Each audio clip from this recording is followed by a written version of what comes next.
A landmark court settlement today in Lake County, $20 million for a man wrongfully convicted of rape and murder. Let's go to WGN's Julian Cruz, who's live with details tonight. Julian.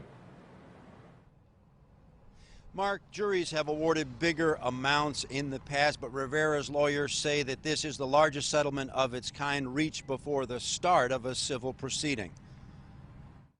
I just want to say thank you and just try to live my life with my family as best as we can and look forward to a beautiful future. What happened here, it wasn't an accident, it wasn't through inadvertence, this wasn't a mistake.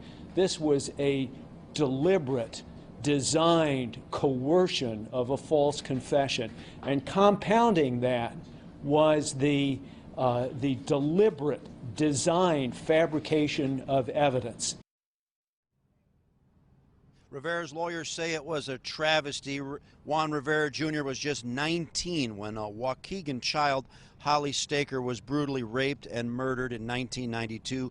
Weeks after the tragedy, police began to question Rivera, being held on a burglary charge, and lawyers say that he was subjected to a withering 4 days of relentless interrogation, reaching a point of psychosis, according to a lawsuit brought against the city of Waukegan and Lake County law enforcement.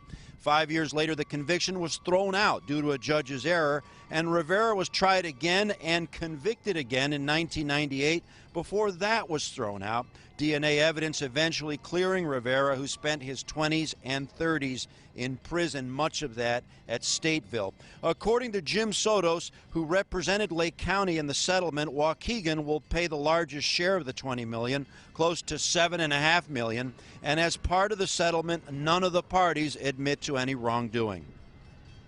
You don't give $20 million to a guy who you think probably killed a beautiful little girl. You don't do that.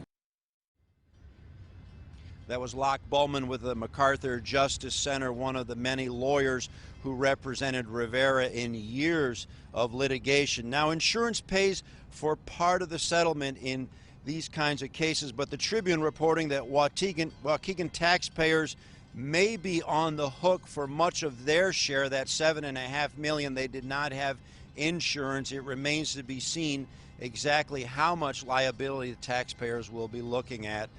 Sad story, and lawyers for Juan Rivera Jr. saying that justice has been served, but they want government officials to go into this further and to look into how this could have happened. They say Juan Rivera was very clearly, deliberately framed in all of this. Near downtown, Julian Cruz, WGN News. All right, Julian, thank you.